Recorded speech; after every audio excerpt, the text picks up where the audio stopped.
O'zbekiston Prezidenti Shavkat Mirziyoyev Ohangaron tumanidagi sanoat zonasiga tashrifi davomida Premier maishiy texnika mahsulotlari ishlab chiqarish korxonasi faoliyati bilan ham tanishdi. 10 gektar maydonda joylashgan ushbu quvvat Toshkent viloyati industrial salohiyatini mustahkamlash yo'lidagi yirik investitsion loyihalardan biri sifatida baholanmoqda. Uning umumiy qiymati 30 million dollarga teng.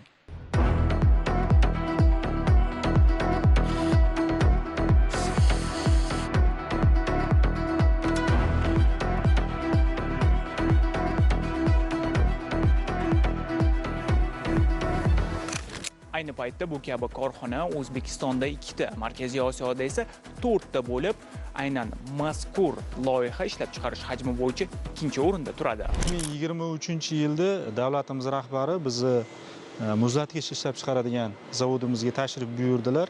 Mana shu tashrif jarayonida assortimentlarimizni kengaytirish bo'yicha taklif qildik. Muhtaram prezidentimizning tashabbuslari bilan bizga qo'shimcha imtiyozlar berildi va yer ajratildi. Mana shu turgan korxonamiz o'sha 2023-yildagi tashrifni bir natijasi deb bilsak bo'ladi. Hozirgi ko'rib turgan korxonangiz 8 oy muddat ichida qurib bitirilgan. Bu yerda asosiy jihati nimada? Atrofdagi zavodlarimiz mis rudasini olib bizga yarim tayyor mahsulot ishlab chiqarib beradilar. Biz yarim tayyor mahsulotdan tayyor mahsulot ishlab chiqaramiz. Shuni orqasidan 250 dan ortiq ishchi ish bilan ta'minlanyapti. Undan tashqari qancha qo'shilgan qiymat yaratilyapti. Bu albatta iqtisod eksportimizga ham bir juda katta turtki beradi. Bu degani hozirgi kunda jahon bozorida misni 1 kilogrammi taxminiy narxi 10 dollardan 15 dollarga bo'ladigan bo'lsa, biz o'sha mis mahsulotini qo'shimcha qiymat bu yerdagi yaratilgan ish joylarining hisobiga kamida 50 dollargacha ko'taramiz. Premier kompaniyasi yuqori qo'shilgan qiymatli mahsulotlar ishlab chiqarishga qaratilgan bo'lib, nafaqat ichki, balki eksport bozorlarida ham raqobatbardosh bo'lib kelmoqda. 2024-yilda o'rtacha 3,5 million atrofida eksport qilgan bo'lsak, 2025-yil oxiriga kelib bu eksportni hajmi qariyb 15 million dollarga yetdi. Biz aytishimiz mumkinki, prezidentimizning umumiy xalqaro maydonda olib borayotgan siyosatlari har bir davlatlarga tashrif buyurib, bu yerda imzolanayotgan bitimlar, kelishuvlar, mana shular ortidan o'zimizni brendimizni tanitamiz. Prezidentimizning oxirgi Pokistonga tashriflari chog'ida biznes forum tashkil etildi. Ushbu forumda prezidentimiz so'zga chiqqanlarida tadbirkorlarga berayotgan imkoniyatlari, berayotgan ishonchlari yaqqol shu yerda namoyon bo'ldi. Bunda nima misol qilib ayta olaman? Har bir yo'nalish bo'yicha bitimlar ustida vazirlarga, tegishli idoralarga vazifalarni berganlari menga bu juda katta imkoniyatlarni yaratgandek ko'rindi. Hozirda mazkur korxonada mahalliylashtirish darajasi 70% dan oshgan va ushbu loyihaning eng ustun tomonlaridan biri shundaki, u Toshkent viloyati texnoparkida joylashgan. Aynan qo'shni korxonalardan yarim tayyor mis mahsulotlari olinadi va ishlab chiqarish jarayonlari protsesslardan o'tgandan so'ng qo'shimcha qiymat zanjiriga ega tovar paydo bo'ladi va mana shu mahsulotlar hozir tashqi bozorlarga faol eksport qilinmoqda. Va ma'lumotlarga ko'ra, bitta mahsulot aynan mana shu korxonada 1,5 soat ichida konveyerdan chiqadi. Davlatimiz rahbariga korxonadagi yangi ish o'rinlari, ishlab chiqarish hajmi va eksport ko'rsatkichlari haqida axborot berildi. Xususan, korxona mahsulotlari Ozarbayjon, Qozog'iston, Tojikiston, Rossiya, Qirg'iz Respublikasi, Afg'oniston bozorlariga kirib borgan. Hozirda bu brendning 4 ta lokatsiyada ishlab chiqarish quvvatlari bor. Yaqin kelajakda shunday obyektlarni Rossiya Federatsiyasida ham tashkil etish rejalashtirilgan. Biz 2026-yilga Rossiya davlati bo'yicha juda katta oldimizga maqsad qo'ydik. Bunga misol qilib aytadigan bo'lsak, biz O'zbekiston bozorida televizorlarni ehtiyoji qariyb 1 million 200 donaga to'g'ri keladi. Lekin Rossiya bozorida televizorlar ehtiyoji deyarli 9 millionga yaqinligini aniqladik. Bu degani bizni bozorimizga qaraganda 8 barobar katta bozor degani. Shu sababdan biz o'zimiz Rossiya bozoriga o'zimiz omborxona tashkil etib, o'zimizni korxonamizni, shirkatimizni ochib, mahsulotlarni do'konlarga ulgurji narxda yetkazib berishni mo'ljal qilib qo'yganmiz. Kelgusida korxona to'liq ishga tushishi hisobiga 87 million dollarlik import o'rnini bosuvchi mahsulot ishlab chiqarilishi kutilyapti. Mahalliylashtirish darajasining ortishi bozorda raqobatni kuchaytirib, mahsulot tannarxining 8-10% ga pasayishini ta'minlaydi.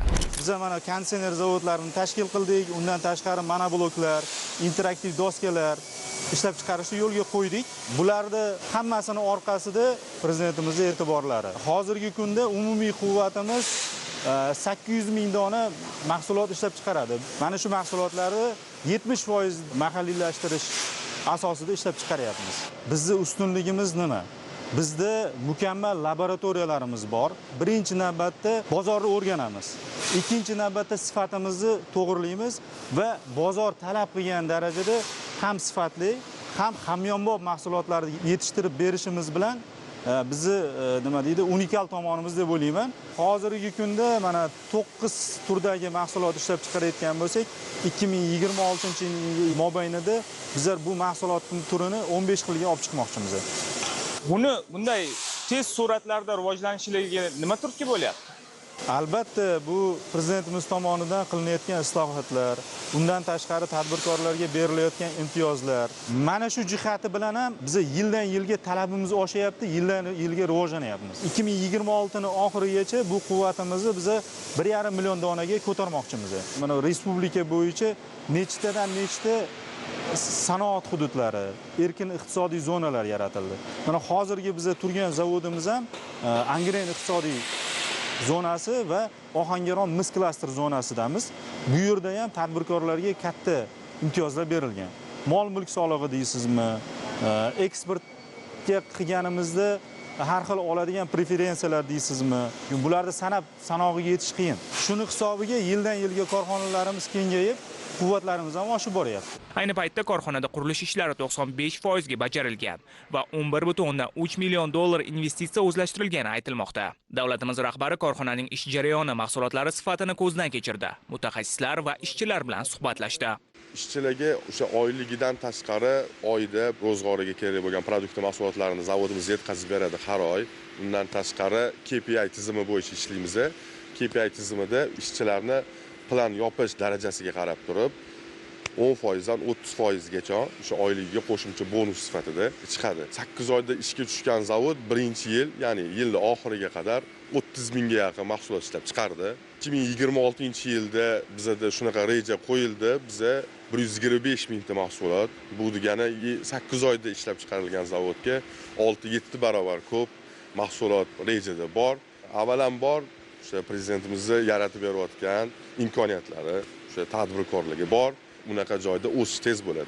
Keyingi yillarda mamlakatimizda elektrotexnika sanoatini rivojlantirish har tomonlama qo'llab-quvvatlanmoqda. Natijada tarmoqqa to'g'ridan-to'g'ri xorijiy investitsiyalar va zamonaviy texnologiyalarni jalb etish, mahalliy xomashyo resurslarini chuqur qayta ishlash, import o'rnini bosuvchi, eksport bozorlarida raqobatbardosh va yuqori qo'shilgan qiymatli mahsulotlar ishlab chiqarish kengaydi. 2026-yilda O'zbekiston elektrotexnika sanoati oldiga qo'yilgan maqsadlar katta. Avvalo ishlab chiqarish hajmini 50 trillion so'mga, eksport ko'rsatkichlarini esa 3 milliard dollarga yetkazish reja qilingan. Bu jarayonda yangi klasterlar ishga tushirilib, innovatsion loyihalar soni ko'paytiriladi. Qolaversa, mahalliy tadbirkorlarni qo'llab-quvvatlashga ustuvor ahamiyat qaratiladi. Bugun davlatimiz rahbari tashrif buyurgan Premier korxonasi ham mana shunday imtiyozlardan foydalanib o'zining ishlab chiqarish quvvatlarini oshirib bormoqda va prezidentimiz tomonidan belgilangan vazifalarga o'z hissasini qo'shib kelyapti. Bugungi prezidentimizning tashriflari jarayonida biz hozirgi kunda qaysi tomonga qarab yo'nalayotganimiz haqida ma'lumotlar berdik. Muhtaram prezidentimiz bu rivojlanishlarni yanada jadallashtirish uchun bizga ko'rsatmalar berdilar. Albatta bularni biz amalga oshirib, kelajakda hammasini ro'yobga chiqaramiz.